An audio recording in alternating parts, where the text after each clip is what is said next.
तो गाइस हम लोग और एक नए एपिसोड के साथ वापस आ चुके हैं और मैं चाहता हूं कि आप लोग इस मनहवा के कमेंट बॉक्स में भर भर के नए मनहवा के बारे में सजेस्ट कीजिए। देखिए आप में से बहुत सारे ऐसे भी लोग हैं जो आप लोगों ने मुझे मनहवा सजेस्ट किया है भाई ऑलरेडी उसका फुल मनहवा एक्सप्लेन है, प्लीज एक बार चेक करके मुझे फिर सजेस्ट करना, ठीक है। और ऐसे भी मनहवा आप लोगों ने सजेस्ट किया जिसका कोई लैंग्वेज समझ भी नहीं आ रहा है, कुछ गड़बड़ी है, तो अच्छा खासा कुछ मनहवा सजेस्ट करो। और हाँ, भर भर के मनहवा सजेस्ट करना, मतलब एक दो नहीं, भर भर के मनहवा सजेस्ट करो। और जो तुम लोगों को लगता है कि ये सबसे ज्यादा अच्छा है तो उस मनहवा के बारे में ज्यादा नाम लिखो। मैं इसका नेक्स्ट एपिसोड में ही, मतलब नेक्स्ट जो मनहवा एक्सप्लेन करूंगा वो अच्छा मनहवा ही एक्सप्लेन करूंगा। और ये मनहवा अभी खत्म होने के कगार में है और आप लोगों को अगर ये मनहवा पसंद नहीं आ रहा वो भी मुझे बता देना, फिर मैं इसे कंटिन्यू नहीं करूंगा क्योंकि सिर्फ इसका और 20-30 चैप्टर ही बचे हुआ है। खैर, लास्ट पार्ट जहां से खत्म होता है ये पार्ट एग्जैक्टली उसी जगह से शुरू होता है। तो लास्ट पार्ट के एंड में हम लोगों ने देखा था कि क्वीन बाओ बाओ यहाँ पर मैच यानी कि परफॉर्मेंस को जीत जाती है। इसी चीज से हमें अभी रिकॉर्डिंग हॉल टीवी स्टेशन का सीन दिखाया जाता है, सभी लोग चेयर्स करने लगते हैं। वहीं पर हम लोग उसी ज्यादा मेकअप ठूसने वाला लड़की को देख पाती है जो कि बताती है कि ज़िकुई तुम्हें क्या लगती है कि यहाँ पर क्वीन जी कहाँ पर है। तो ज़िकुई बताती है कि मुझे कैसे पता होगा। तो वो बताती है तुमने तो मुझे बताया था कि वो इस जगह पर है।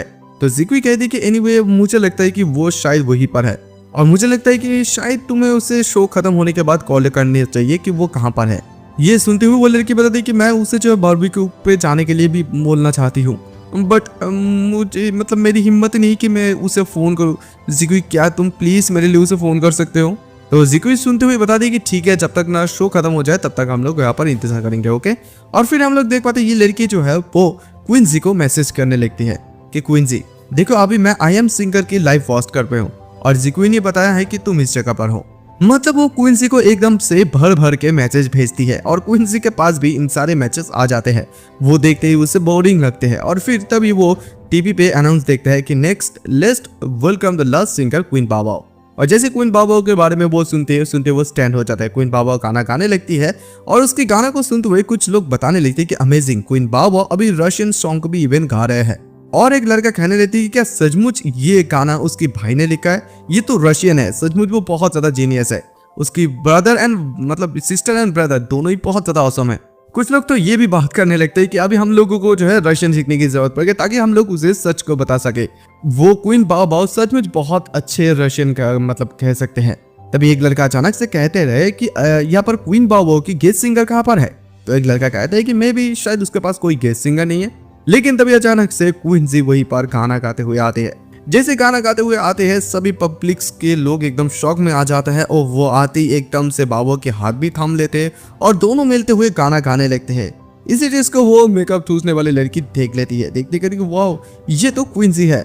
सभी लोग क्वीन जी को देखते हुए खुश होने लगता है। पीछे जो मैनेजर्स रहते हैं वो लोग भी खुश हो जाता है कि ओ माय गॉड ये क्या गाना गा रहा है। और वहां से सीधा सीन शिफ्ट होकर हमें क्वीन जी के मॉम एंड डैड का सीन दिखाया जाता है, जब पर हम लोग देख पाते हैं कि वो दोनों भी इस शो को देख रहे थे।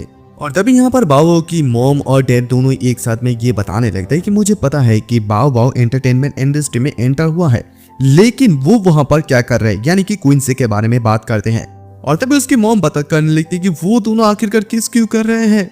और उसकी पापा बताने लगता है कि उन दोनों को मैं बाद में बहुत ज्यादा पीटूंगा। हम लोग देख पाते हैं कि क्वीन जी और क्वीन बाओ बाओ दोनों मिलकर किस करने लगते हैं उस टूबी शो में। इसी चीज की उसकी मॉम बात करने लगती है कि तुम सिर्फ क्वीन जी को नहीं पीटोगे, यानी कि बाओ बाओ को भी नहीं छोड़ोगे। तभी उसके पिताजी इस बात को शायद समझ लेते हैं। वो बताने लगता है कि ये चीज शायद वो लोग इसी शो को वजह से कर रहे हैं।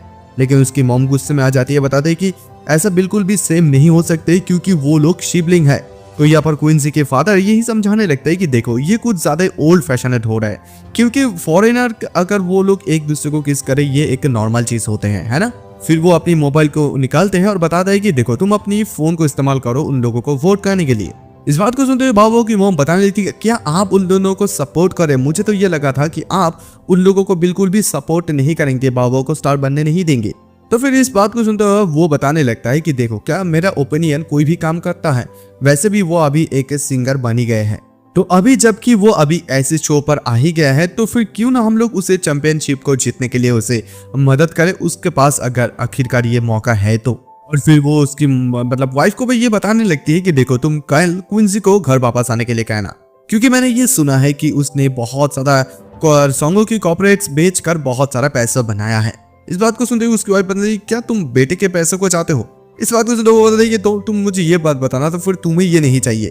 तो उसकी मॉम बताती है कि मैं उन लोगों को ये बता दी है कि वो लोग इस वीकेंड पर घर वापस चले आए, और यंजी इंट्रोड्यूस करवा दी है मुझे एक अच्छे लड़के के साथ, और मैं बाबा को बताऊंगी कि वो उसके साथ मिले। फिर वहाँ पर बाबा की फादर बताने लगती है क्योंकि अभी बाबा जो है वो अपनी ट्रैक पर है, एक करियर के ट्रैक पर है, तो मुझे नहीं लगता है कि अभी उन लोगों के साथ ऐसे मुलाकात करवाना ठीक भी रहेगा।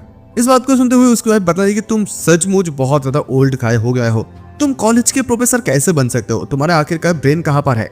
अभी उसकी मतलब वो ये समझाने लगती है कि अगर देखो वो दोनों एक दूसरे के प्यार में पड़ जाते हैं तो ऐसा भी हो सकता है कि बाबा और नहीं स्टार बनना चाहेंगे। इस बात को सुनते वो भी बताने लगता अच्छा ऐसा बात है। तो फिर उसकी वाइफ बता देगी ठीक है मैं अभी यंसी को फोन करती हूँ। खैर दूसरी साइड का सीन दिखाया जाता है वहीं पर रिकॉर्डिंग हॉल टीवी स्टेशन का। तो एक बार वो जो है वो इसी I am the singer season 2 का चैंपियन को अनाउंस करते हैं जो कि है क्वीन बावा।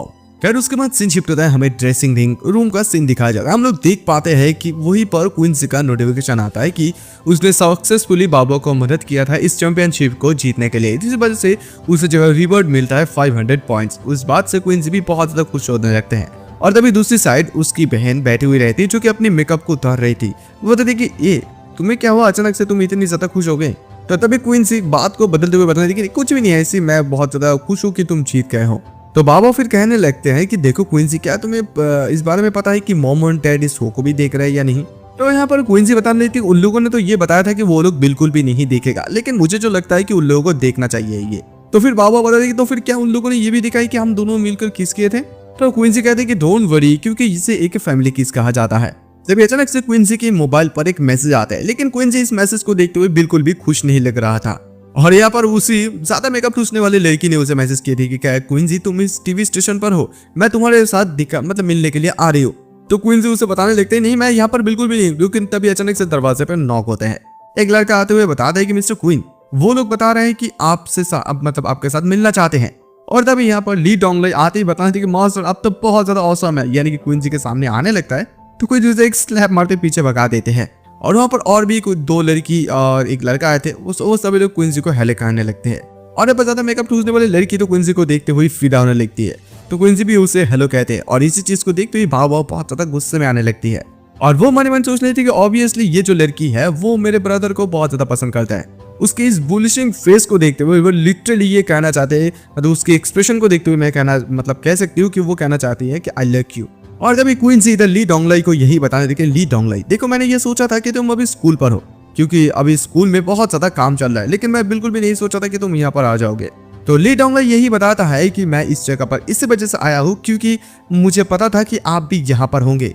और तभी ये ज्यादा मेकअप ठूसने वाली लड़की क्वींसी को बताने लगती है कि देखो क्वींसी मुझे तो सचमुच पहले ये बात बिलीव ही नहीं हुई थी जब जिक्वी ने बताया था कि आप यहाँ पर है, और जबकि मैं तुम्हें देख लिया तो अभी मेरा आना वेन यानी कि व्यर्थ नहीं गया। और तभी क्वींसी बातों से हटने के लिए वो बताती है जिक्वी क्या तुमने अपना नए पियानो टीचर को ढूंढ ली है। तो जिक्वी बताने लगती है हाँ मैं आधा महीने पहले मैंने ढूंढ लिया है। और बाबा तो इसे भी देखते हुए बहुत ज्यादा गुस्से में आने लगती है कि और एक खूबसूरत लड़की यहाँ पर है। तो ये लड़की तभी बताने लगती है क्वींसी चलो हम लोग बारबेक्यू शॉप पर जाते हैं क्योंकि वहां पर मुझे एक बहुत अच्छे बारबेक्यू रेस्टोरेंट के बारे में पता है। तो यहाँ पर क्वींसी सीधा मना कर देती है, बताते हैं कि नो थैंक्स। और फिर क्वींसी मन ये भी सोच लेती है कि इतनी ज्यादा एक खूबसूरत अमीर घर के लड़की मुझे कैसे ऐसे बारबेक्यू सी फूड में जाने के लिए कह सकते हैं, इन्वाइट कर सकते हैं। तो तभी उन दोनों के साथ और भी एक लड़का आया था, वो बताते हैं कम ऑन यार तुम लोगों ने अभी चैंपियनशिप को जीता है, इसी वजह से हम लोग इस चीज को सेलिब्रेट करते हैं। और इधर हम लोग बाबू को देख पाते हैं जो कि मेकअप करते हुए यही सोच रही थी कि अभी मेरी बारी आ गई है, मैं बहुत समय से इसे टॉलरेट कर रही थी। और तभी बाबा बताती है कि अभी मेरी बहुत ज्यादा टीवी स्टेशन पे अभी तक भी बहुत ज्यादा काम है। तो इस बात को सुनते हुए ज्यादा मेकअप ठूसने वाली लड़की बताती है कि ठीक है तुम्हारा काम खत्म होने के बाद हम लोग जा सकते हैं। लेकिन यहाँ पर बाबा बताते कि नो थैंक्स क्योंकि मैं आज बहुत ज्यादा थकी हुई हूँ। इस चीज से वो लड़की और भी ज्यादा गुस्से में आ जाती है। तो तभी वो लड़की क्वींसी को बताती है क्वींसी वो कौन है और तुम दोनों एक साथ शो पे कैसे गा सकते हो। और तभी इसी चीज को सुनता हुआ क्वींसी और बाबा दोनों सोच रही थी नहीं यही वो मौका है, मुझे जल्दी से आंसर देना होगा। तभी अचानक से बाबा बता रहे थे कि वो आई एम हिज डियर। और तभी अचानक से इस बात को वो लड़की को शौक लगने वाली थी, लेकिन तभी अचानक से क्वींसी कहता है कि वो मेरी बहन है। और उसके बाद सीन शिफ्ट होता है, वो लोग चले जाने लगते हैं। वही लड़की क्वींसी को तारीफ करते हुए चाहती है कि क्वींसी तुम्हें ऐसे सूट में बहुत ज्यादा अच्छे लगते हैं। क्वींसी भी बताने लगता है कि thank you, I am feel the same way. खैर उसके बाद जैसे वो लोग चले जाने लगते हैं तभी बाबा बताते हैं कि this suit does not match you, यानी कि ये सूट बिल्कुल भी तुम्हारे ऊपर मैच नहीं करते हैं और इस सूट को बिल्कुल भी आगे से मत पहनना। तो क्वींसी बात करते हैं कि रियली, और मुझे भी ऐसा ही लगता है। और फिर बाबा एकदम से क्वींसी के पास जाते हुए उसकी टाई को पकड़ते हुए गुस्से में बताने देती है कि देखो मैं हमेशा तुम्हें हर टाइम जो है लड़कियों से प्रोटेक्ट करती आ रही हूँ, और क्वींसी अभी बहुत ज्यादा लड़कियों को तुम अट्रैक्ट कर रहे हो। अभी तुम मुझे ये बताओ, सच बताओ कि तुम कितनी ज्यादा लड़की के साथ फ्लर्ट कर रहे हो। और इस बात को सुनते हुए क्वींसी बताती है क्या क्या कह रहे हो तुम, ये कितनी ज्यादा लड़की, अभी आसपास मेरे जो लड़की रहती है मैं उसी का अभी दिल को जीत नहीं पाया। बाबा बात करती है कि व्हाट डू मीन, तुम किसके बारे में बात कर रहे हो। तो तभी क्वींसी बात करते हैं आई मीन मैं जीजिंग के बारे में बात करूँ, देखो तुम मुझे गलत मत समझना। और इस बात को सुनते वो उसके पैर में एकदम जोरदार लात मारती है और कहते हैं मुझे पता था। और फिर ये भी बताता है कि there are always foolish girl who fancy my steel brother, यानी कि मेरी ब्रदर को मुझसे लेना चाहते हैं। वो गुस्से में जाने लगती है तभी क्वींसी बोलती है कि हाँ मुझे पता है कि मैं स्टील ब्रदर हूँ, ये सब कुछ मेरा ही गलती है। मैं यही चाहता हूँ कि मैं और मतलब तुम्हें और जीजिंग दोनों को मैं मिलकर इस वीकेंड में कहीं जगह पर ले जाऊँ, क्या ये ठीक रहेगा। यार तो उसके बाद सीन शिफ्ट होता है, हम लोग ये देख पाते हैं कि वो लोग कहीं वर वेकेशन के लिए किसी जगह पर निकलने लगते हैं। बाबा बताती है क्वींसी को देखो मैं बिल्कुल भी ड्राइव नहीं करूंगी क्वींसी, तुम अभी करो। लेकिन क्वींसी बताते है कि हे तुम क्या मेरे हाथों पे मरना चाहते हो, क्योंकि मैं हाईवे पे बिल्कुल भी ड्राइव नहीं कर सकता हूँ, मैं एक पुअर ड्राइवर हूँ, तुम्हारा ड्राइविंग स्किल बहुत ही ज्यादा बेहतर है। तो तभी वहां पर मतलब जीजिन जो रहती है वो बताती है कि ठीक है मैं चला रही हूँ। तो इस बात को सुन तो ये बाबा मतलब क्वींसी बताने लगता है कि देखो तो फिर मैं पैसेंजर सीट में बैठने वाली हूँ। लेकिन बिल्कुल भी बाबा उसे वहां पर बैठने नहीं देते, बल्कि वो पीछे वाली सीट पे उसे ले जाते हैं और बताता है कि तुम यहीं पर रखो। तो उसके बाद सीन शिफ्ट होता है, वो लोग कार पे बैठते हुए जाने लगते हैं। हम लोग बाबा को देख पाते हैं जो कि वहीं पर कार पे सो गई है। और क्वींसी जितना उसे देखने लगते हैं उतना ही वो उसे देखते हुए खुश होने लगती है, क्योंकि वो जितनी भी ज्यादा उसे क्यों ना देखे वो उतनी ज्यादा खूबसूरत उसे लगती है। और इसी चीज को जीजिन आईने पे उन लोगों को देखने लगती है। तभी अचानक से जीजिन अपनी कार की टार्न लेते हैं और एक जगह पर रुक जाते हैं, और तभी अचानक से बाबा भी जाग जाते हैं। बाबा डर के मारे कहने लगते क्या हो रहा है। तो जीजिन कहते हैं कि हम लोग हमारा डेस्टिनेशन तक पहुंच गए हैं। तो क्वींसी तभी बाबा को इधर बताने देगी तुम अभी कितनी ज्यादा बड़े हो गए हो, उसके बावजूद भी तुम्हारा अभी लड़ टपक रहा है। और इस बात को सुनते हुए बाबा उसे बताने लगे तुम तो एक बार खराटे लेते हो और फिर सोने के वक्त मुझे लात भी मारते हो। और ये कहते हो वो अपने मेकअप को ठीक करने लगते हैं। तो जीजिन बताती है मतलब पूछती है कि कौन खराटे लेते हैं और सोने में वक्त लात मारते हैं।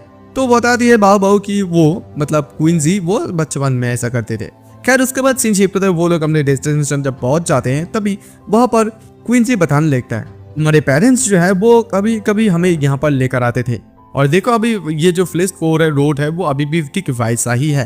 और क्वीन बाबा तो वो एक जगह मतलब एक बार इस जगह पर गिर भी गई थी और फिर उसने अपनी मतलब पैर को भी तोड़ा था, और उस वक्त पापा ने गुस्सा होकर मुझे बहुत ही ज्यादा पीटा था।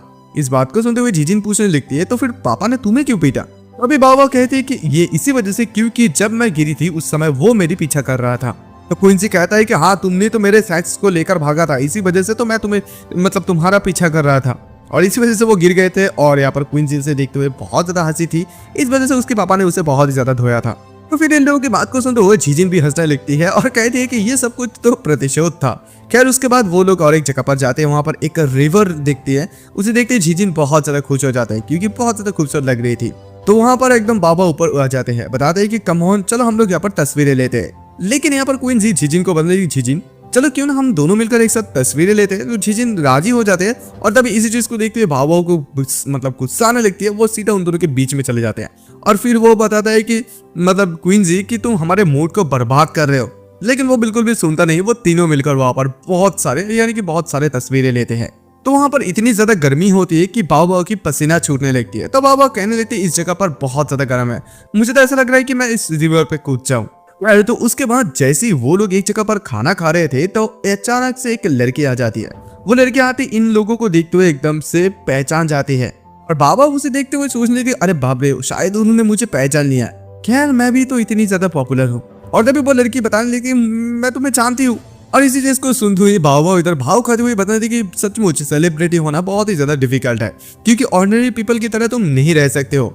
लेकिन वो लड़की असल में वो क्वींसी को देखकर एकदम शॉक हो गए थे, क्योंकि वो क्वींसी के पास चले जाती है, बताती कि तुम सचमुच क्वींसी बहुत ही ज्यादा क्यूट हो, तुम वीडियो में जितने हैंडसम लगते हो उससे कई गुना ज्यादा और भी ज्यादा हैंडसम हो। क्या तुम प्लीज क्या तुम मेरे लिए यहाँ पर साइन कर सकते हो। तभी क्वींजी उसे कहता है कि हाँ ठीक है मैं साइन कर दूंगा, लेकिन तुम किसी दूसरे पब्लिक को इसके बारे में बिल्कुल भी मत बताना, ठीक है। ये साइन लेते तो एकदम वो लड़की बाबा को इग्नोर करते हुए चले जाती है और बाबा बता देती maybe I am a fake star. तब क्वींजी उसे मतलब बताने लगते हैं कि चलो तुम इस वीक फिश को थोड़ा सा ट्राई करो, लेकिन यहाँ पर वो नाराज होती है तो बताती है कि ओके तो फिर मैं इसे झिझिंग को देती हूँ। जैसे वो झिझिंग के बारे में बात करती है वो अचानक से उसके मुंह से खा लेती है और बता दी कि मैंने कब नहा कहा। और फिर वो इतनी ज्यादा उसे टेस्ट लगती है कि इतनी ज्यादा कि वो बहुत ज्यादा रोने लगती है, इतनी ज्यादा टेस्ट लगती है। और फिर वो बात करती है कि चलो फिर खाना खत्म करने के बाद हम लोग फिशिंग करने के लिए जाएंगे। तो उसके बाद सीन शिफ्ट होता है, हम लोग देख पाते हैं कि वो लोग फिशिंग करने के लिए चले जाते हैं। उसी जगह पर हम लोग बाबा को देख पाते हैं जो कि अपने पैर के ऊपर पैर रख कर मोबाइल देख रही थी। तो इसी चीज को देखते हुए यहाँ पर क्वींजी से बताने थी कि क्या तुम थोड़ा सा शांत रह सकते हो, क्योंकि तुम्हारा वार्डरोब का मैन्युफैक्चर अभी बहुत ज्यादा बिगड़ गया है। इसी चीज को देखते हुए बाबा बोलते कि हे मैं तुम्हारी बहन हूँ, तुम इतनी ज्यादा कमीने कैसे हो सकते हो। अभी क्वींजी उसे बताने कि देखो तुम जानबूझकर झिझिंग के सामने मुझे अपमानित कर रहे हो। और यहाँ पर उसके चेहरे को देखते हुए इधर बाबा मन ही मन सोचते हैं कि चलो ना मुझे बाइट कर लो। और फिर वो लोग तो इधर लड़ाई करने लगते हैं और इधर झिझिंग को शायद कोई मछली मिल गया है। झिझिंग को बहुत बड़ी मछली मिल गई है और बाबा इस मछली को देखते हुए बताने लगे कि वाह सचमुच ये तो बहुत ज्यादा ब्यूटीफुल फिश है और जब हम लोग इसे रोस्ट करके खाएंगे ये और भी ज्यादा टेस्टी लगेंगे। और तभी इधर क्वींजी झिझिंग को बताने लगता है कि झिझिंग क्या तुम मेरे साथ एक कंपटीशन करना चाहोगे, देखते हैं कि किसको ज्यादा फिश मिलते हैं। तो झिझिंग बताते हैं कि ओके। और तभी बाबा भी इस बात को सुनते हुए कि मैं भी यहाँ पर हूँ। यहाँ पर क्वींजी कहते हैं कि जो कोई भी यहाँ पर हारेगा उसको जो है पूरे एक वीक के लिए डिशेस को धोना होगा और फ्लोर को भी पोंछना होगा। तो बाबा बताते हैं कि क्वींजी तुम डेफिनेटली हारोगे, चलो तुम अभी घर के काम करने के लिए अभी तैयार हो जाओ। खैर उसके बाद 1 घंटा ऐसे बीत जाते हैं उन लोगों को फिशिंग करते हुए और यहाँ पर बाबा की एक भी मछली नहीं पकड़ा है। मतलब क्वींजी भी मछली पकड़ी है और झिझिंग भी पकड़ी है, लेकिन बाबा ने एक भी नहीं पकड़ी है। इसी बात से बाबा बहुत ज्यादा गुस्से में आ जाती है और तभी अचानक से उसे लगती है कि कोई मछली पकड़े, लेकिन मछली नहीं होती बल्कि वो एक शूज होते हैं। और क्वींजी तो मन ही मन हंसने लगता है और बाबा गुस्से में बताने लगती है कि क्वींजी यहाँ पर इस फिश में मतलब इस रिवर में जितने भी सारे मछली है उससे तुम कई गुना ज्यादा अनोइंग हो। तो क्वींजी कहता है कि इसका मेरे साथ कोई भी लेना देना नहीं है। लेकिन तभी बाबा को देख पाते जो कि उस रिवर के अंदर एक पत्थर फेंक कर मारते हैं। तो इसी बात से वो बहुत ज्यादा क्वींजी गुस्से में आ जाता है। बाबा बताती है कि देखो मेरे यहाँ पर कोई भी प्रॉब्लम नहीं है, मुझे लगता है कि मेरी फिशिंग रॉड में थोड़ा सा प्रॉब्लम है। लेकिन यहाँ पर क्वींजी कहते हैं कि मुझे लगता है कि यहाँ पर प्रॉब्लम तुम्हारा है। तो फिर यहाँ पर बाबा बताते हैं कि ठीक है आई डोंट केयर, मैं अभी राफ्टिंग करने के लिए जाऊंगी, मुझे फिशिंग बिल्कुल भी नहीं करना है। क्वींजी क्या तुम मेरे साथ अभी राफ्टिंग करने के लिए चलोगे? लेकिन तभी इधर झिझिंग बताते हैं कि बाबा हम लोगों को बिल्कुल भी डिस्टर्ब मत करो, क्या तुम खुद अकेले नहीं जा सकते हो? और तभी इस बात को सुनते ही बाव क्वींजी को खींचने लगते हुए बताते हैं कि क्वींजी क्या तुम मेरे साथ राफ्टिंग करने के लिए चलोगे? लेकिन यहाँ पर झिझिंग भी क्वींजी को खींचने लगती है और बताते हैं कि नो वे क्वींजी क्या तुम मेरे साथ फिशिंग करोगे? देखो उसके पास राफ्टिंग करने के लिए बिल्कुल भी वक्त नहीं है। और तभी उन दोनों के बीच में लड़ाई लग जाती है। बाबा बताते हैं कि वो मेरी ब्रदर है, ठीक है मेरा ब्रदर है, तुम्हारा नहीं। तो झिझिंग बताती है कि इससे मैटर क्या हुआ है। तो यहाँ पर झिझिंग और एक दिमाग लगाती है और बताती है कि देखो अगर हम लोग यहाँ पर ज्यादा से ज्यादा मछली पकड़ेंगे तो फिर हम लोग तुम्हारे लिए एक पूरा फिश को पका कर देंगे और जो कि तुम्हारा फेवरेट फूड हो भी है। तो इस बात को सुनते हुए एकदम से बाबा मान जाती है, बताती है कि ओके। खैर उसके बाद वो तो अपने पैर के ऊपर पैर रखते हुए मोबाइल खींचने लगते हैं और ये दोनों फिशिंग करने लगते हैं। और तभी उसी वक्त बाबा जो है क्वींसी का एक तस्वीर भी खींच लेते हैं और तस्वीर खींचते ही उसे जो है पोस्ट कर देते हैं। और जैसे पोस्ट करते हैं लोगों का बहुत ज्यादा कमेंट आने लगते हैं और यहाँ तक कि लोगों को उन लोगों की जो है लोकेशन के बारे में भी पता चल जाते हैं। इसी चीज को देखते हुए बाबा बताते हैं क्वींसी हमारे लोकेशन जो है डिस्क्लोज हो गया है और देखो मैंने जस्ट तुम्हारा एक तस्वीरें ली थी और फिर मैंने उसे वेब पे पोस्ट कर दी और लोग इस जगह को पहचान गए। मेरे फैंस ये बता रहे हैं कि वो लोग मेरे साथ मिलने के लिए यहाँ पर आ रहे हैं। तो इस बात को सुनते हुए क्वींसी मतलब बताने लगती है झिझिंग को, झिझिंग चलो अभी फिशिंग करना बंद कर दो, चलो हम लोग यहाँ से चलते हैं। झिझिंग भी कहती है कि ओके। फिर वो लोग आगे की तरफ आने लगते हैं। झिझिंग को किसने फोन किया था, झिझिंग उसके साथ बात करते तो बात करते जैसे फोन रखते हैं तो झिझिंग बताते हैं कि देखो गाइस मुझे अभी जल्दी से जल्दी हांगकांग इंटरनेशनल एयरपोर्ट पर जाने की जरूरत है। तो बाबा पूछते हैं कि क्या हुआ है, क्या तुम्हें मैं वहां तक छोड़ सकता हूँ? ये ज्यादा समय की बात नहीं है, यानी कि ज्यादा दूर नहीं है। तो झिझिंग बताती है कि नहीं मैं टैक्सी लेकर चले जाऊंगी, तुम लोग मेरे साथ बिल्कुल भी मत आओ। तो बाबा फिर पूछते हैं कि क्या हुआ है। तो झिझिंग कहती है कि मेरी जो आंटी है वो इस जगह पर आ गई है।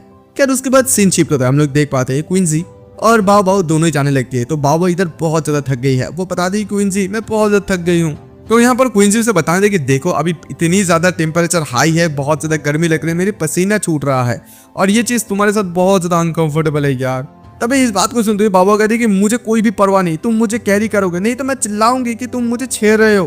तो क्वींसी के पास और कोई रास्ता नहीं होता है। वो कहते हैं कि ठीक है, और जैसे वो ठीक है कहता है एकदम से बाओ उसकी पीठ में उठ जाते हैं और उठने वक्त जो है क्वीन बाओ के जो संतरे हैं वो क्वींसी के चेहरे पर यानी कि गाल पर लग जाते हैं और इसी चीज से बाओ ही उसे गुस्सा दिखाने लगते हैं। तो क्वींसी बता दे कि तुम ये क्या कर रहे हो, तुम्हें तो थोड़ा बहुत मुझे पूछना भी चाहिए था ना, मेरे चेहरे पर दर्द हो रहा है। और तभी अचानक से बाबा उसे कहते हैं कि क्या मैं फिर तुम्हें मदद करूं, मतलब वो बहुत ज्यादा होनी तरीके से कहते हैं। और इसी चीज को सुनते हुए क्वींसी उसे कहता है कि देखो क्वीन बाबा, क्या तुम चुप रहोगे, नहीं तो मैं तुम्हें जो उस रिवर पर फेंक दूंगा। तभी बाबा कहते हैं क्वींसी तुम कमीने, तुम तो ऐसे जीजिन को बिल्कुल भी ट्रीट नहीं करते हो। तो तभी यहाँ पर क्वींसी उससे पूछने लगता है कि तुम आज इतनी ज्यादा गुस्से में क्यों हो। तो तभी बाबा बताती है कि देखो मैं आज जीजिन के बारे में कुछ बुराई बताने वाली हूँ। तो इस बात को सुनते हुए क्वींसी कहती है क्या जीजिन, वो तो एक सचमुच बहुत ज्यादा अच्छी लड़की है। तो तभी बाबा कहती है कि क्या तुम जानते हो कि जीजिन हमारे घर में क्यों आए हैं। तो क्वींसी फिर उसे बताने लगता है कि तुम तो उसके यहाँ पर अकेले दोस्त हो, तो इस वजह से मुझे लगा कि वो इस वजह से तुम्हारे यहाँ पर आए हैं। तो फिर इस बात को सुनते हुए बाबा बताती है कि तो फिर तुम मुझे ये बताओ मैं उसकी सिर्फ अकेले क्यों दोस्त हूँ। और ऑल दो जीजिन बहुत ही ज्यादा जेंटल लगते हैं, बहुत ज्यादा अच्छे लगते हैं, लेकिन वो बहुत ज्यादा चालाक भी है। इस बात को सुनते हुए क्वींसी कहते हैं कि क्या। तो फिर यहाँ पर बाबा उन लोगों के स्कूल की कहानी के बारे में बात करने लगते हैं कि जब उन लोगों के फर्स्ट ईयर था हाई स्कूल में, तब उसके डॉर्मेटरी में एक बहुत ज्यादा खूबसूरत लड़की थी जो कि उसे बहुत ज्यादा बुली करते थे हर दिन। तो इसी वजह से जो जीजिन थे वो कुछ भी नहीं उन लोगों को बताया, वो जस्ट साइलेंटली चुपचाप रहा और फिर नए एक टूथब्रश और टॉवल खरीद ली थी। लेकिन उन लड़कियों लोगों ने इसे भी फेंक दिया, लेकिन उसने दोबारा कुछ नहीं बताया, फिर दोबारा से खरीद लिया। हर कोई यानी कि एवरीबॉडी हर कोई सोचे थे कि उसे बुली करना बहुत ही ज्यादा आसान था। और आधा सेमेस्टर बीत जाने के बाद जीजिन को फाइनली एक अपॉर्चुनिटी मिला था, जब वो लड़की अपनी बॉयफ्रेंड के साथ एक एजुकेशन मतलब फिजिकल एजुकेशन क्लास खत्म होने के समय वो लोग एक दरवाजे के पीछे किस कर रहा था। जीजिन उसी के तस्वीर को खींच लिए और जैसे ही उसने तस्वीर को खींच लिए वो पूरा स्कूल में एकदम से वायरल हो गया। और बाबा की इस बात को सुनते हुए क्वींसी बता रही थी कि अरे बाप रे, उसने तो एकदम सचमुच परफेक्ट अपॉर्चुनिटी के लिए वेटिंग किया था। तो यहाँ पर वो सेकेंड ईयर के बारे में भी बात करते हैं कि सेकेंड ईयर के दौरान हाई स्कूल में एक बहुत ज्यादा रिच स्टूडेंट था जो कि उसके पीछे पागल था, लेकिन यहाँ पर जीजिन उसे बिल्कुल भी भाव नहीं देते थे, लेकिन वो लड़का भी उसे पटाने के लिए कोई भी कसर नहीं छोड़ा था। तो इसी वजह से वो लड़का बहुत ही ज्यादा गुस्से में आ गया था और गुस्से में आकर जो है जीजिन को उसको एक्सेप्ट करने के लिए फोर्स करने लगा। तो इस बात को सुनते हुए क्वींसी कहती है कि ये लड़का तो बहुत ही ज्यादा एरोगेंट था। तो तभी बाबा कहती है कि जैसे कि मैंने तुम्हें बताया था कि जीजिन बहुत ही ज्यादा चालाक है, तो इसी वजह से जीजिन ने अपनी फोन की रिकॉर्डर को ऑन किया था और उसने जो कुछ भी गालियां दिया था वो सब कुछ उसने रिकॉर्ड कर ली थी। तो इस बात को सुनते हुए क्वींसी कहता है कि मैं जस्ट अभी ये जानने के लिए बहुत ज्यादा उत्सुक हूँ कि जस्ट वो ऐसी जगह से कैसे बाहर निकल ले। तो तभी यहाँ पर बाबा उसके बात को सुनते हुए उसके सर पे मारते हुए बताते कि देखो ये पॉइंट नहीं है, पॉइंट है कि वो उसने डायरेक्टली इस चीज को जो है मिनिस्ट्री ऑफ एजुकेशन को रिकॉर्डिंग को हैंड ओवर कर दिया और उसके बाद इस रिच स्टूडेंट्स को दूसरे स्कूल पे ट्रांसफर कर दिया गया था। तो बाबा की बात सुनते हुए क्वींसी कहता है कि ये तो बहुत ही ज्यादा स्मार्ट है। तो फिर वहां पर बाबा भी बताते कि छत वो जो बहुत ही ज्यादा चालाक है, वो बहुत ज्यादा क्रूएल एंड रूथलेस है, वो बहुत ही ज्यादा मतलब चालाक है। अगर वो कोई एशियन टाइम में किसी बड़े फैमिली में पैदा होता ना, तो वो मतलब गरीब फैमिली में पैदा होता तो वो बड़ी फैमिली से कोई ना कोई फेवर तो ले ही लेता। खैर उसके बाद वो लोग बातें करते करते आगे की तरफ जाने लगते हैं। तो यहाँ पर बाबा मनी भी सोचते हैं कि अभी टाइम कितनी ज्यादा तेजी से बीत रहे हैं। वो एक छोटा सा बच्चा था और मुझे हर दिन फॉलो करता था। ये छोटा सा मेरा ब्रदर जिसे मैं हर दिन जो है बुली करता था, वो अभी एक मैच्योर हो गया है। He has grown up into a man. तो फिर बाबा बताते कि देखो क्वींसी, अभी तुम जो है इस साल के बाद ही जो है 23 ईयर ओल्ड हो जाओगे। मुझे पता है कि मैं बिल्कुल भी तुम्हें किसी के प्यार में गिरने के लिए बिल्कुल भी रोक नहीं सकती हूँ। मैं जस्ट ये नहीं चाहती हूँ कि तुम बहुत ज्यादा जल्दी शादी कर लो। देखो हम लोग बचपन में जैसा ही खुश थे अभी भी ठीक हम लोग वैसा ही खुश है, राइट। तभी इस बात को सुनते हुए क्वींसी कहते कि तुम सडनली ऐसे बात क्यों कह रहे हो। तो बाबा बताती है कि देखो शायद हम लोग शादी करने के बाद हम लोग और इतनी ज्यादा करीब नहीं रह पाएंगे। हम लोग जो है अपने अपने जो है लाइफ जिएंगे, अपने अपने फैमिली को लेकर बहुत ज्यादा बिजी हो जाएंगे। तो इस बात को सुनता हुआ क्वींसी कहते हैं कि मुझे लगता है कि प्रोबेबली ये एक बेस्ट एंडिंग होगा। We will each have a family, हम लोगों के पास एक एक फैमिली होंगे।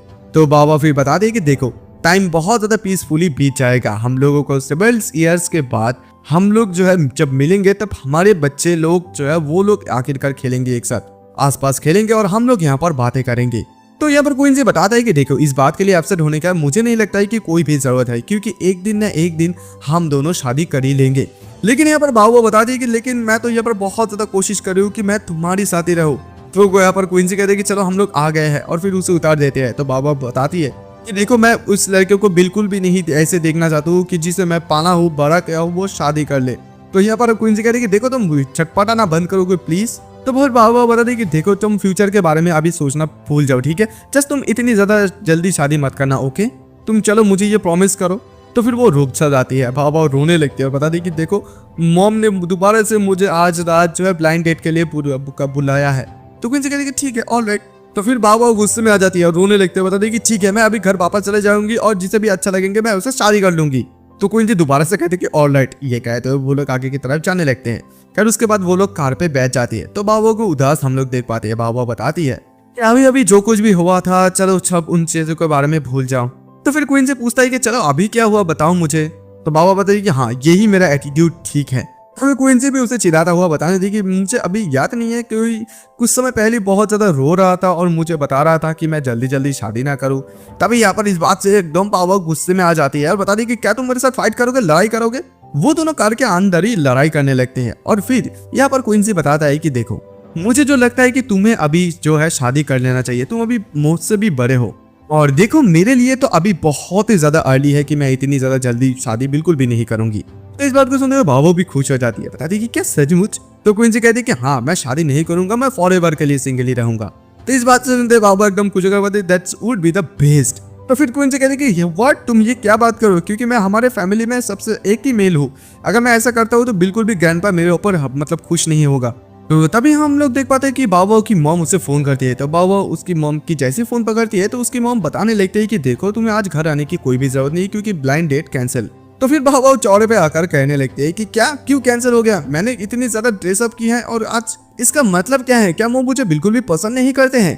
तभी उसकी मॉम बताने लगती है कि देखो बाबा इट्स ओके, क्योंकि बहुत से ऐसे अच्छे अच्छे लड़के भी है, तो मॉम तुम्हारे लिए और भी ज्यादा ढूंढ लेंगे, कोई बात नहीं है, तुम नेक्स्ट वीक चले आना, ठीक है। और तभी बाबा भी बता दें कि देखिए मॉम, मेरा मतलब ये है कि आपको ऐसे कुछ टायरिंग चीज करने के लिए समय नष्ट करने की कोई भी जरूरत नहीं। मॉम प्लीज आप मुझे छोड़ दीजिए प्लीज। और तभी इधर से क्वींसी कहते हैं कि तुम तो इसे डिजर्व भी करते हो। खैर उसके बाद वो कर्न काट देते हैं। तो यहाँ पर क्वींसी बताने लगता है कि देखो तुम उसकी डॉटर हो, तो फिर उसके लिए तो तुम्हारे लिए तो थोड़ा बहुत चिंता करेगा ही, है ना। फिर तो उसके बाद सीन शिफ्ट होता है। हम लोग देख पाते हैं कि बाहर बहुत ज्यादा बारिश हो रहे थे। तो अभी अचानक से हम लोग देख पाते हैं कि क्वींसी की मतलब क्वीन बाबा की मॉम एंड डैड को दिखाने जाते हैं। तो क्वींसी की मॉम बताने थे कि शायद वो बहुत ज्यादा अभी खुश है। तो उसकी डैड बताने लगे देखो अभी उसके जो करंट आइडेंटिटी है, तो मुझे नहीं लगता है कि उसके लिए ब्लाइंड डेट बिल्कुल भी सूटेबल है, क्योंकि अगर पप्परजी लोग बिल्कुल भी उन लोगों की ब्लाइंड डेट्स के कैंडिडेट्स ले लेते हैं तो फिर मुझे नहीं लगता है कि उसके करियर के लिए बिल्कुल भी अच्छा होगा। और तभी बाबा की मॉम के अचानक से फोन बजने लगती है, फोन रिसीव नहीं करती है। तो उसकी फादर ये कहता है कि तुम फोन को आंसर क्यों नहीं करो। तो फिर उसकी मॉम उस फोन को छुपाते हुए बताते हैं कि मुझे नहीं पता, ये अननोन नंबर है, कोई सेल्स कॉल होगा। वो फोन को बार बार काटने लगता है और फिर कहता है कि मैं थोड़ा सा मार्केट जा रहा हूँ। तो उसके फादर कहते हैं कि ओके। फिर हम लोग देख पाते हैं क्वींसी के मॉम जैसे ही बाहर आते हैं, बाहर आते ही उस फोन को पकड़ने के लिए हेजिटेट तो कर रहा था, लेकिन फिर वो फोन पकड़ ही लेते हैं। फोन जैसे पकड़ते हैं और फिर वो कहता है कि हे, वो बताता है कि देखो लन, मैं अभी शंघाई बहुत ज्यादा जल्दी आने वाला हूँ। तो इस बात को सुनते हुए वो लन बताने लगती है कि तुम अभी यहाँ पर क्यों आ रहे हो। तो वो तो उसी साइड से कोई कहता है आदमी कि मैं अपने बच्चे को देखने के लिए जा रहा हूँ। तभी इस बात को सुनते हुए लन एकदम से गुस्से में आ जाती है और बता दे कि किच तुम्हारा बच्चा कौन है, वो अभी और तुम्हारा बच्चा बिल्कुल भी नहीं है। तभी उस साइड से वो आदमी कहते कि प्लीज तुम मुझे एक बार देखने दो, क्योंकि बहुत सालों से मैंने उसे नहीं देखा है। आफ्टर ऑल वो मेरे खून है, मेरे रिश्ता है।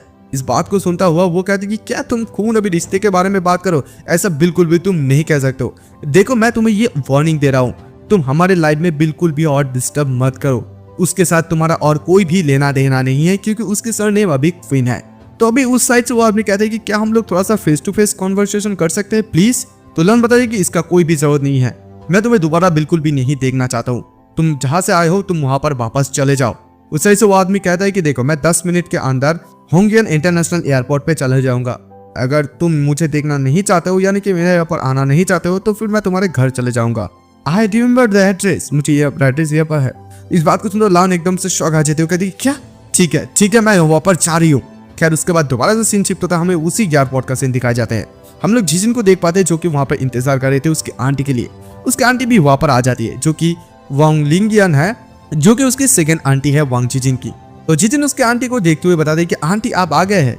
तो फिर उसके आंटी सीधा डायरेक्ट आते ही पूछते हैं कि तुम अभी कहाँ पर रह रहे हो। जीजिन कहती है कि मैं हॉस्टल पे रहती हूँ। इस बात के सुनते हुए उसके आंटी गुस्सा दिखाने लगती है और बता दे कि देखो तुम्हारे फादर अभी बहुत ही ज्यादा गुस्से में है, वो चाहते हैं कि तुम जल्दी से जल्दी घर वापस चले जाओ। तो फिर जीजिन कहती है कि मैं बाहर थोड़ा बहुत रहकर खेलना चाहती हूँ और उसके बाद जब मेरी हो जाएंगी तब मैं घर वापस चले जाऊंगी।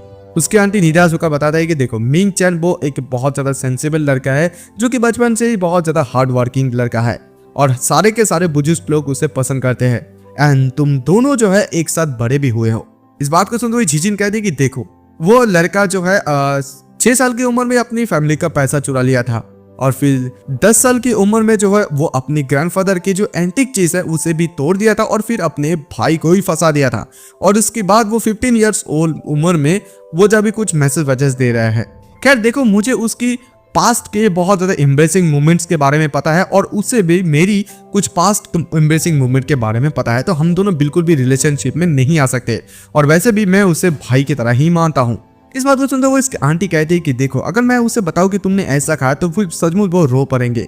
एनीवे देखो तुम्हें सचमुच अभी घर वापस जाना चाहिए। ऑल्दो तुम अभी आउटसाइड में फ्री हो सकते हो लेकिन घर में तुम्हें अच्छे से देखभाल किया जाएगा और उसके अलावा ऐसे बाहर का खाना भी हाइजीनिक बिल्कुल भी नहीं होता है, घर के खाना बहुत ही ज्यादा अच्छे होते हैं।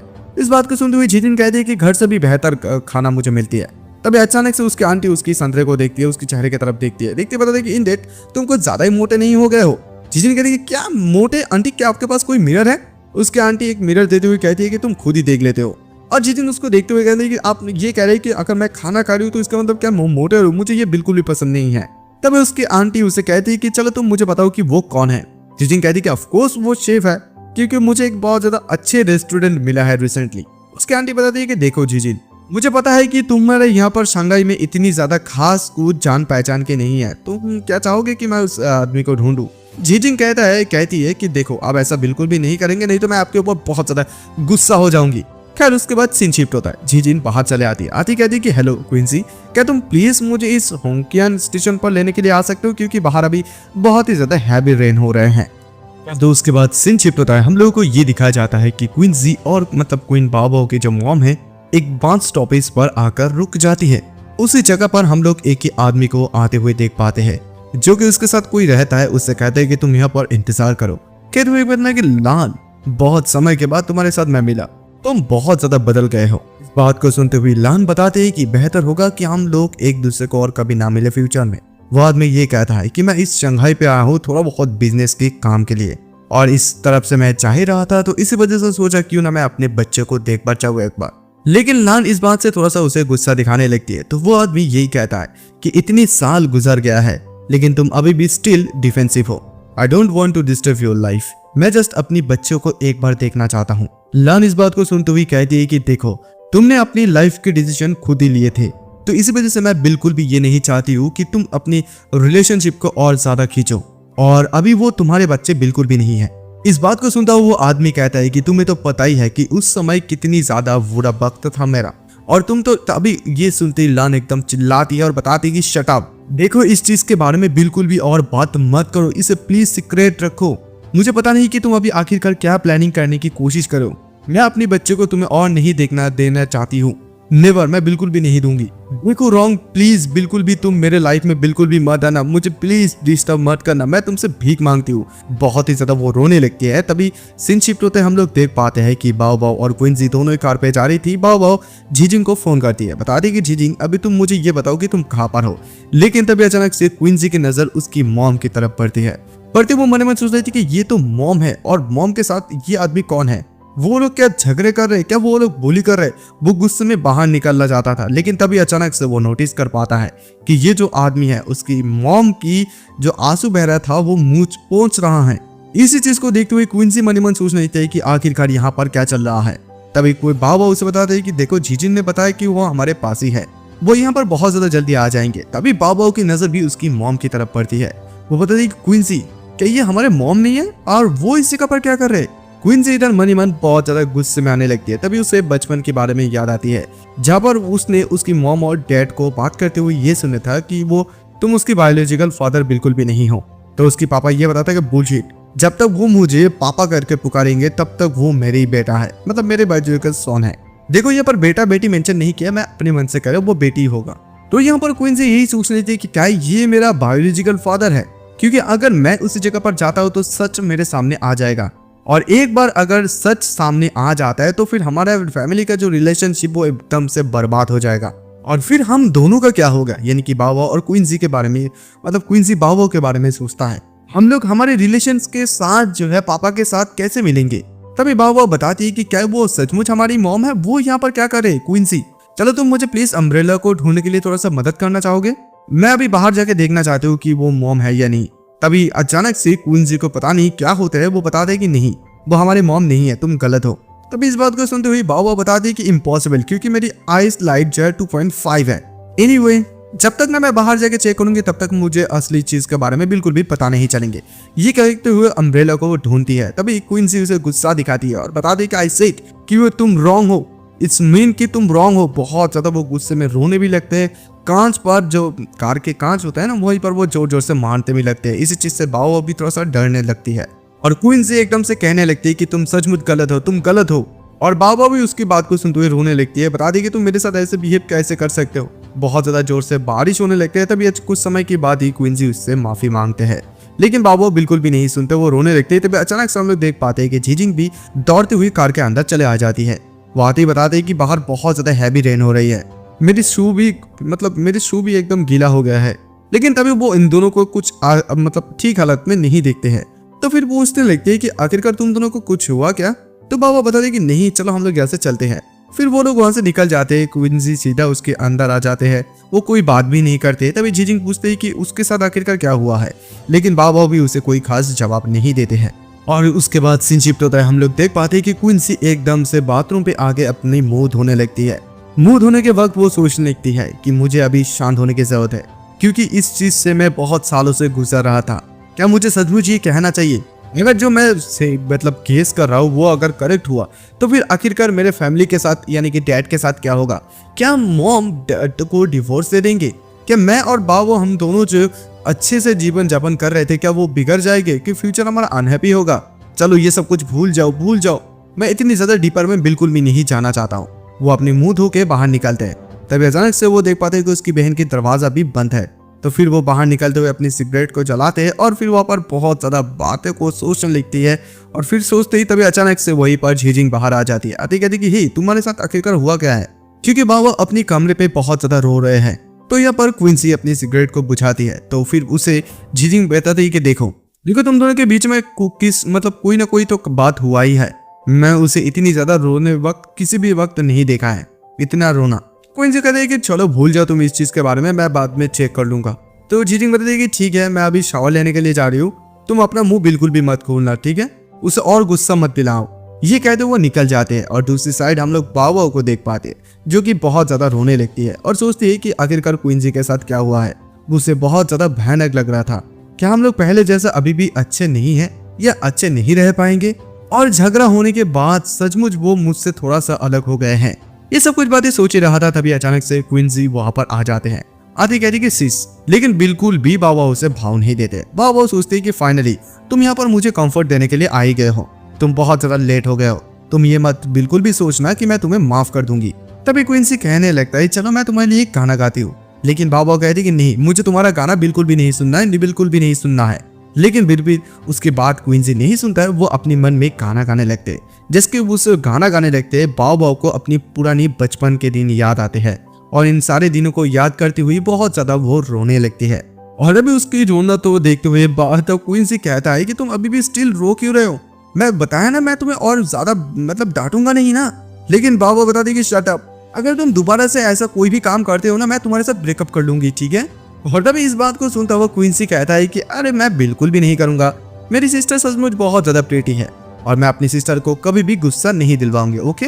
और इस बात से भी तो थोड़ा सा मान भी जाती है। फिर उसके बाद क्वींसी दोबारा से ये कहते हैं कि बाबा, मैंने ये सुना था कि ग्रैंडफादर मॉम को पापा के साथ शादी करने के लिए राजी नहीं थे, क्या ये सच थे? तो बाबा बताते थे कि हाँ, क्योंकि मुझे जो लगती है कि पापा उस समय बहुत ही ज्यादा गरीब थे, लेकिन हमारे जो मॉम थे वो प्रेग्नेंट हो गए थे, इसी वजह से शायद पापा जो ग्रैंडफादर है वो शादी के लिए मान गए थे। और इसी चीज को सुनते हुए एकदम से क्विंसी सही हो जाते हैं। वो सोच रहे थे कि आई न्यू इट। और तभी बाबा बताते हैं कि क्या तुम इस बारे में क्या सोच रहे हो। तभी क्विंसी बताते हैं कि नो वंडर कि किस वजह से ग्रैंडफादर तुम्हें बिल्कुल भी पसंद नहीं करते हैं। तो इस बात को सुनते हुए बाबा बताते हैं कि देखो ग्रैंडपा बहुत ज्यादा टिपिकल फॉलोअर्स मतलब ट्रेडिशनल है, पहला दिल के जो आदमी होता है वैसे ही वो लोग वैसे भी बॉयज को पसंद करते हैं, गर्ल्स को नहीं। और तभी यहाँ पर वो सोचने लगता है क्विंसी कि मैं अभी उस आदमी के आइडेंटिटी के बारे में थोड़ा बहुत कॉन्फिडेंट हूँ, क्योंकि क्वीन बाबा बहुत ज्यादा प्रिटी है और मैं जस्ट थोड़ा थोड़ा। अगर यहाँ पर डेट और वो रिलेटेड नहीं है तो फिर मतलब रीजनेबल नहीं है सब कुछ चीजें। पापा को इस चीज के बारे में पता है। देखो वो पापा को जो जानता है कि उसके पापा बचपन से ही बहुत ज्यादा अच्छे टेम्पर वाले थे, अच्छे आदमी थे, क्या वो सचमुच ये चीट वाला चीज जो है वो सहन कर पाए थे और वो किसी की बच्चे को अपनी बच्चे के रूम में क्यों देखना चाहेंगे? क्या मॉम को इस चीज के बारे में कभी भी गिल्टी फील नहीं हुए थे? और इतनी साल होने के बावजूद भी पापा क्या यहाँ पर कोई भी साइन नहीं देख पा रहे हैं? उसे यही लगता है कि मे भी यहाँ पर कुछ और भी चीज हो सकता है जिस चीज के बारे में उसे बिल्कुल भी पता नहीं है। फिर उसके बाद सीन शिफ्ट होता है, हम लोग देख पाते हैं कि जीजिंग वो बाहर आ जाते हैं, नींद उसकी मतलब खुल जाती है। तो आते वो देख पाते हैं कि बाबा और क्विंसी दोनों एक जगह पर बैठे हुए हैं। तो उन दोनों को देखते हुए मन ही मन सोच रही थी कि क्या इन दोनों का भी बॉन्ड हो गए हैं। खैर तभी अचानक से हम लोग देख पाते हैं कि क्विंसी की लैपटॉप पर एक मेल आता है, लेकिन वहां पर मेल पे ये लिखा था कि कंपनी ने उसे रिजेक्ट कर दिया है। इसी चीज से वो गुस्से में आने लगते हैं। लेकिन यहाँ पर बाओ वहां पर शो को देखते हुए बहुत ज्यादा हंसने लगते हैं, क्योंकि उस शो के होस्ट उसे बहुत ज्यादा फनी लगते हैं। तभी वो उससे पूछने लगते हैं कि अभी तुम्हें क्या हुआ है। लेकिन तभी अचानक से क्विंसी उसे कहता है कि अभी मेरा जो रिज्यूमे है उसे अभी दोबारा से बैक कर दिया गया है। तो बाबा उसकी बात को सुनते हुए कह रही कि तुम दोबारा से उसी कंपनी पर जाना चाहती हो। देखो तुम इतनी ज्यादा मेरे जैसा स्मार्ट तो बिल्कुल भी नहीं हो। मैं अपनी पूरी रात जाग कर तुम्हें इतनी ज्यादा मतलब पढ़ाई किया है, लेकिन तुम इतनी ज्यादा भाई नहीं सीखे हो कि तुम फॉर द यूनिवर्सिटी पर तक जाओ। और इसी बात को सुनते हुए एकदम से क्विंसी उसके ऊपर गुस्से में आ जाते हैं। आते उसके ऊपर एकदम से अपना हाथ रखते उसे पकड़ कर रखते हैं। तो उसे बाबा कहती है कि क्या तुम गुस्से में हो? और इसी चीज को सुनते हुए क्विंसी उसकी पिछवाड़े पर इतनी ज्यादा जोर जोर से मारते हैं कि लाल हो जाते हैं भाई। तो फिर बाबा बता दे कि तुम सचमुच बहुत ही ज्यादा नैरो माइंडेड हो। मैं जस्ट तुम्हारे पास्ट के कुछ एम्ब्रेसिंग मूवमेंट के बारे में बात कर रही हूँ। और तभी इसी बात को सुनते हुआ क्विंसी भी कहता है कि मैं तो जस्ट तुम्हें टच कर रहा था, तुम भी बहुत ही ज्यादा नैरो माइंडेड हो। तो तभी जीजिंग वहां पर आ रही कहती कि हे रुको रुको, तुम अपनी बहन को अभी बुली करना बंद कर दो, ठीक है? तो यहाँ पर बाबा बता दे कि ठीक है, मैं और भी ज्यादा एग्री नहीं करूंगी आगे से। तो यहाँ पर फिर क्विंसी कहता है कि देखो अगर मैं तुम्हें सबक नहीं सिखा दूंगा ना तो फिर तुम आगे और भी ज्यादा एरोगेंट बनते जाओगे। वो बता दी कि क्या तुम मुझे लेसन सिखाओगे? देखो मैं तुम्हारी बहन हूँ और तुम मुझे कुछ रिस्पेक्ट देना सीखो, ठीक है? तो फिर क्विंसी कहती है कि अच्छा तो फिर मैं तुम्हारी यंगर ब्रदर हूँ, फिर तुम मुझे रिस्पेक्ट क्यों नहीं देते हो? फिर वो दोनों दोबारा से झगड़ने लग जाते हैं। जीजिंग इन दोनों को देखते हुए तभी वो अपनी मोबाइल पर कुछ कमेंट्स को पढ़ने लगते हैं उसी शो के बारे में। कुछ लोग की बाबा के शो को बहुत ज्यादा पसंद कर रहे थे, इसी वजह से I am the singer song मतलब सिंगर जो शो है उसे उन लोगों को बहुत ज्यादा अच्छा लग रहा था। दूसरे जो वैरायटी शो थे उन लोगों को बहुत ज्यादा लो लेवल के रख गए थे, मतलब क्विंसी के गाना भी बहुत अच्छा लग रहे थे और कुछ लोग तो क्रिटिसाइज भी कर रहे थे। इसी चीज को सुनते हुए जीजिंग मतलब देखते हुए जीजिंग इन लोगों को बताता है कि देखो क्विंसी, तुमने जो गाना गाया था आई एम ए सिंगर में, वहां पर लोग बहुत ज्यादा क्वेश्चंस उठा रहे हैं इस गाने को लेके, सच में लोग कितनी ज्यादा हेटफुल है। तो फिर बाबा बता दें कि देखो मुझे इस चीज के बारे में पता ही था, जब हम लोग इस गाने को गा रहे थे उस समय हम लोग इस चीज के बारे में डिस्कस भी किए थे कि नेक्स्ट दिन ही इसके बारे में चर्चा करना शुरू हो जाएगा। विल यू नो कि जब एक ऊंची पेड़ रहता है तो फिर उसे हवा की झोंक भी बहुत ज्यादा सहना पड़ता है। तो क्विंसी भी कहते हैं कि दैट्स राइट, क्योंकि इंटरनेट पे ऐसे बहुत भी सारे लोग हैं जो लोग ऐसे परसू करते हैं तुम्हें। खैर उसके बाद उसकी बहन गुस्से में उसके ऊपर मोबाइल फोन से मारते हैं, लेकिन वो उसे डॉज कर लेता है। खैर दोबारा से वो लोग लड़ाई करने लगता है। जीजिंग सोचते हैं कि दोबारा से ये लोग शुरू हो गए। फिर पूछते हैं कि वाई द वे तुमने आज ब्लाइंड डेट पर क्यों नहीं गए?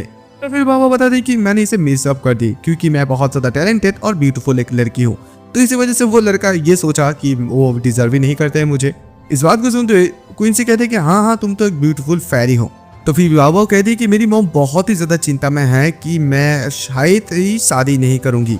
मैंने उसे कितनी बार उसे बताया ही समझाया है कि मुझे ब्लाइंड डेट बिल्कुल भी पसंद नहीं है, लेकिन वो इस चीज के बारे में बिल्कुल भी नहीं सुनते मेरी बात, और मैं उसको माना भी नहीं कर सकती हूँ। इस बात को सुनते हुए वो मतलब क्विंसी कहता है कि तुम्हारा हिम्मत होगा तभी ना तुम जाके मना करोगे, अगर तुम मॉम को मना कर दोगे तो फिर पापा इस बात के लिए बहुत ज्यादा गुस्से में आ जाएंगे। और तभी इसी चीज को सुनते हुए बाबा बताया कि देखा देखा जीजिंग वो कितनी ज्यादा अनोइंग है। खैर उसके बाद दोबारा से सीन शिफ्ट होता है, हमें और एक जगह का सीन दिखाया जाता है जहां पर हम लोग उसी जगह पर मिस ली नन को देख पाते हैं। वो बता दे कि that's not what you said when you trick me into investing, है ना? मतलब एसिस जो है वो 10 सालों में मतलब 1 सालों में 10 गुना हो जाएगा। मुझे अभी भी वो बड़ी बड़ी बातें अभी तक याद है। कोंगू यूलन, तभी उसके साथ हम लोग और एक लेडी को देख पाते हैं, शायद अभी इसकी नाम कोंगू यूलानी है। तो तभी वो जो लेडी उसके साथ है, अभी ये नया कैरेक्टर है, मुझे अच्छी तरीके से इसके बारे में कुछ मालूम नहीं है। तो ये कहती है वो कि मेरे पापा ने मुझे ये प्रॉमिस की थी कि वो इन्वेस्टमेंट कंपनी पर जाएंगे, लेकिन कुछ अचीवमेंट लेने के बाद मेरे जो अनटैलेंटेड एक ब्रदर है वो आगे आने से मतलब खुद को रोक ही नहीं पा रहे थे। लेकिन मेरा जो पापा है वो बिल्कुल भी मेरी ब्रदर का डिस्टर्बिंग को सहन नहीं कर पा रहा था। तो फिर वो मतलब इच्छा नहीं है, फिर भी वो उसे एक पोजीशन देने के लिए सोचा, और वो पोजीशन था द वाइस प्रेसिडेंट का। और वहीं पर मुझे बहुत ज्यादा बुरा लगा। इस बात को सुनते हुए मिस ली नॉर्मन बताती है कि क्या मैं तुम्हें कुछ मदद कर सकती हूँ। तो वो बताती है वो लेडी कि मेरी फैमिली के साथ ब्रेकअप करना इतनी ज्यादा आसान भी नहीं है, चलो भूल जाओ। तो मुझे अभी ये बताओ कि तुम अभी कुछ फनी लोगों के साथ मिला है या पीपल लेटली। मैंने ये सुना है कि तुम्हारे एक्स हस्बैंड दोबारा से तुम्हारे साथ मिलने के लिए आए हैं। इस बात को सुनते हो मिस नॉर्मन बताने लगती है नॉर्मन की देखो, क्या हम लोग अगर इस चीज के बारे में बात ना करें तो वो बेहतर नहीं होगा। इस बात को सुनते हुए वो लड़की हंसने लगती है और बताती है कि वो सचमुच बहुत एक प्लेबॉय है, क्योंकि उसके पास एक नए अभी लवर है, उसके बावजूद भी वो अपनी पहली वाइफ के पास दोबारा से वापस आना चाहते हैं। इस बात को सुनते हुए वो कहती है क्या पहली वाइफ। वो बताती है कि चलो और भी कुछ ज्यादा इंटरेस्टिंग बात करो। और तभी नॉर्मन बताने लगती है कि देखो मेरे पास इंटरेस्टिंग थिंग बहुत सारी चीज तो है, लेकिन दरअसल मैं बताना नहीं चाहती हूँ। आई वांट टू से समवन इंटरेस्टिंग, मतलब वो किसी और के बारे में इंटरेस्टिंग के बारे में बताने चाहते हैं। और इसी बात को सुनते हुए वो लेडी बताने कि चलो चलो तुम मुझे फुल बताओ इस चीज के बारे में। तो तभी इस बात को सुनते हुए मिस नॉर्मन ये बताने लगती है नॉर्मन कि मैं एक बाई चांस कोइंसिडेंटली एक बहुत ज्यादा इंटरेस्टिंग लड़के के साथ मिला। उसकी फाइटिंग स्किल बहुत ही ज्यादा अच्छे हैं एंड वो थोड़ा बहुत एरोगेंट भी है, लेकिन उसने ग्रेजुएट भी किया है जो कि इतनी ज्यादा बुरा भी नहीं है। और फिर वो जो है डोंगलाई के ट्यूटर के लिए बहुत ज्यादा सुइटेबल है। इस बात को सुनते हुए वो लेडी कहती है तुम्हारे न्यूफे तो बहुत ही ज्यादा एरोगेंट है, क्या वो इस बात से एग्री हुए थे। नॉर्मन बताने लगती कि हाँ, जब वो अपनी पहले दिन हमारे घर में आए थे तो डोंगलाई ने उसे एक पेपर दिया था टेस्ट के रूप में, और उसे ये भी कहा था कि अगर वो 40 मिनट के अंदर यहाँ पर 120 पॉइंट्स कर देते तो फिर वो मान जाएगा। तो इसी वजह से मैंने डोंगलाई को नहीं रोका, क्योंकि मैं भी देखना चाहता हूँ कि उसके बगल में जो आदमी है यानी कि लड़का है वो क्या ही कर सकता है। और गेस करो क्या हुआ। तभी वो लेडी कहती कि हाँ उसने फिनिश कर दिया। तो वो बताता है कि हाँ सिर्फ वो 20 मिनट्स के अंदर 150 पॉइंट्स निकाला। इस बात को सुनते वो लेडी एकदम से शॉक हो जाती है, कहती है कि वो बाप रे बाप, वो तो बहुत ही ज्यादा इंटेलिजेंट है। तभी इस बात को सुनते हुए नॉर्मन बताती है कि यहाँ पर और भी ज्यादा कुछ इंटरेस्टिंग चीज है। यू नो क्वीन बाओ राइट, वो उसकी बहन है। इस बात को सुनते वो कहती क्या, तो बता दी कि हाँ वो तो वही लड़का है ना क्वींसी राइट। तो मिस नॉर्मन बता दी कि हाँ तुम उसके बारे में फिर जानते हो। तो वो लेडी कहती कि ये बहुत ज्यादा इंटरेस्टिंग है। और तभी यहाँ से सीधा सीन शिफ्ट होता है। हम लोग देख पाते हैं बाओ बाओ के जो मैनेजर है, लेडी मैनेजर, उसके पास आ जाती है और बता दी कि देखो अभी तुमने जो चैंपियनशिप को जीता है वो अभी ठंडा नहीं हुआ है, तो फिर तुम्हें पब्लिक के सामने भी आना ही चाहिए। अभी एक बहुत ज्यादा one of the brand show होने वाला है आज, और उसका रेटिंग भी बहुत ही ज्यादा बढ़िया है। तुम इस चीज के बारे में क्या कहते हो। तो बाओ अपनी मोबाइल को देखते हुए कहते कि ओके नो प्रॉब्लम। वो कहते हुए वो वहां पर सिग्नेचर कर देते हैं। तभी वो लेडी बताती कि ऑल राइट तुम अभी रेडी हो जाओ, और इसी शो के बाद जो है तुम्हारा वैल्यू और भी ज्यादा डबल हो जाएगा। खैर कुछ समय के बाद ही हमें उसी शो का सीन दिखाया जाता है। तो वहीं पर हम लोग एक लेडी होस्ट और एक लड़का होस्ट को देख पाते हैं। तो वहाँ का जो लेडी होस्ट है वो कहती है कि the next guest show I am a singer, यानी कि इस सिंगर में आने वाले हैं, उसका जो है वो अपनी हर एक ओरिजिनल सॉन्ग के लिए बहुत ही ज्यादा फेमस है, और उसके पास एक ऐसे ब्रदर भी है जिसको म्यूजिक जीनियस के रूप में जाना जाते हैं। और दर्शक पब्लिक इस चीज के बारे में जैसे ही सुनते हैं सभी लोग एकदम से क्वीन बाओ करके चिल्लाने लगती है। तो तभी वो लड़का होस्ट कहता है कि लेट्स वेलकम क्वीन बाओ, और तभी क्वीन बाओ को स्वागत होता है बहुत अच्छी तरीके से। और सभी लोग क्वीन बाओ को देखते ही तो बहुत ज्यादा खुश होने लगते हैं उसकी इतनी ज्यादा खूबसूरत शरीर यानी कि बॉडी को देखते हुए। और तभी वो लड़का होस्ट कहता है कि वेलकम वेलकम। तो वो लेडी होस्ट कहती है कि आई हर्ड इट कि तुमने जो है ग्रेजुएट भी नहीं किया था ड्रामा स्कूल से, और मतलब तुम जब एंटरटेनमेंट कंपनी में आए थे उससे पहले तुमने कोई भी प्रोफेशनल ट्रेनिंग भी नहीं लिए थे। तभी इस बात से सुनते हुए बाबा बताते कि दरअसल I a talented scout found me a high school, लेकिन मेरे पेरेंट्स बिल्कुल भी ये नहीं चाहते थे कि मैं एंटरटेनमेंट सर्कल पे आ जाऊँ, तो इस वजह से वो मैटर वहीं पर ड्रॉप हो गए थे। और इवन उस समय जो है मेरी पापा ने मुझे पीटा तक भी था। इस बात को सुनते हुए वो दोनों होस्ट शॉक हो जाते हैं, पता नहीं क्या सचमुच ऐसा हुआ था। वो लड़का होस्ट कहता है कि आपका फादर इतनी ज्यादा स्ट्रिक्ट है, उसका हार्ट कैसे ऐसे हो सकते हैं कि वो इतनी ज्यादा एक खूबसूरत डॉटर को मार सकते हैं। अगर मेरी बेटी इतनी ज्यादा खूबसूरत होती ना तो फिर मैं उसे लाल प्यार से बड़ी करती। और इसी बात को सुनता हुआ वो होस्ट लेडी होस्ट बताते हैं कि तुम चिंता मत करो क्योंकि तुम्हारे इतने ज्यादा अच्छे बेटे नहीं होंगे। और पब्लिक की इस बात को सुनते हुए हंसने लगती है। खैर उसके बाद वो लड़का ये कहता है, नाउ अभी क्या तुम्हारा पेरेंट्स इस चीज को एक्सेप्ट की है? क्या वो लोग तुम्हें दोबारा सा मारते हैं? बाबा बताते हैं कि हाँ वो लोग मुझे दोबारा सा मारते हैं, लेकिन मेरे ब्रदर सामने आ जाता है, वो सब कुछ ले लेते हैं उसके ऊपर ही। इस बात को सुनते वो लेडी होस्ट कहती है कि मैं तो तुम्हारे ब्रदर के बहुत बड़े फैन हो गई हूँ, क्या तुम अपने ब्रदर के क्रिएशंस के बारे में थोड़ा बहुत ब्रीफली बता सकते हो? तो बाबा बताते हैं कि देखो most of his inspiration of me, देखो वो जो है बचपन से ही बहुत ही ज्यादा टैलेंटेड रहा है। एट द सेम टाइम मैं उसे शुक्रिया अदा ये इस वजह से करना चाहूंगी कि वो मेरे लिए हर एक गाने को लिखते हैं। My brother is the best. और इस बात को सुनते हुए वो लेडी होस्ट कहती है कि तुम्हारी करियर सचमुच बहुत ही ज्यादा स्मूथ है, और तुम अपनी लव रिलेशन के बारे में क्या कहना चाहोगे? तो वो बताती है कि बिकॉज मैं अपनी ब्रदर के साथ रहती हूँ, मुझे नहीं लगता है कि मुझे अभी कोई रिलेशनशिप में एट द मोमेंट आना चाहिए। इस बात को सुनता हुआ वो लड़का होस्ट कहता है कि इसी वजह से ये कि तुम तुम्हारे भाई को बहुत ज्यादा पसंद करते हो। तो वो बताते हैं कि देखो ये बताना थोड़ा सा इनकॉन्वीनियंट होगा। और लेडी होस्ट कहने लगती है कि आई विश कि मैं तुम्हारी जगह पर रहती, क्योंकि अगर मैं तुम्हारी जगह पर रहती तो मैं अपने भाई के ऊपर ही क्रश खा जाता। तो इस बात को सुनता वो बताने लगते हैं बाव बाव कि एक्चुअली मेरी जो मॉम है वो मेरे लिए ब्लाइंड डेट को अरेंज करते हैं, but I did not find a suitable person. तो इस बात को सुनते हुए वो लेडी होस्ट कहती है कि मुझे कोई भी परवाह नहीं है कि तुम्हारा कोई बॉयफ्रेंड है या भी नहीं, लेकिन मुझे इस बात से परवाह है कि तुम्हारे भाई की कोई गर्लफ्रेंड है या भी नहीं। तब इस बात को सुनते हुए बाबा बताते हैं कि अरे ऐसा मेरे मतलब भाई की कोई भी गर्लफ्रेंड नहीं है। और इस बात को कहते हुए मन मन सोचने लगी शिट मैंने ये क्या कह दिया, क्योंकि ये दोनों होस्ट बहुत ही ज्यादा ट्रिकी है। मतलब इन दोनों के बारे में लोगों के बारे में दोनों होस्ट के बारे में लोग कहते हैं इन लोगों का रेपुटेशन इन लोगों ने सचमुच रखा है। खैर उसके बाद वो लेडी होस्ट कहती है कि next is talking with the closest person on the phone. बाबो तुम अपनी सबसे ज्यादा क्लोजेस्ट पर्सन को किसको फोन करना चाहोगे? तो फिर बाबो कहते हैं कि ऑफ कोर्स मैं अपनी मॉम को कहना चाहूंगी। और इस चीज को सुनते हुए पब्लिक के भी क्राउड होने लगते हैं। सब लोग कहते हैं कि टॉक विद क्विंसी, क्विंसी के साथ बात करो, क्विंसी के साथ बात करो।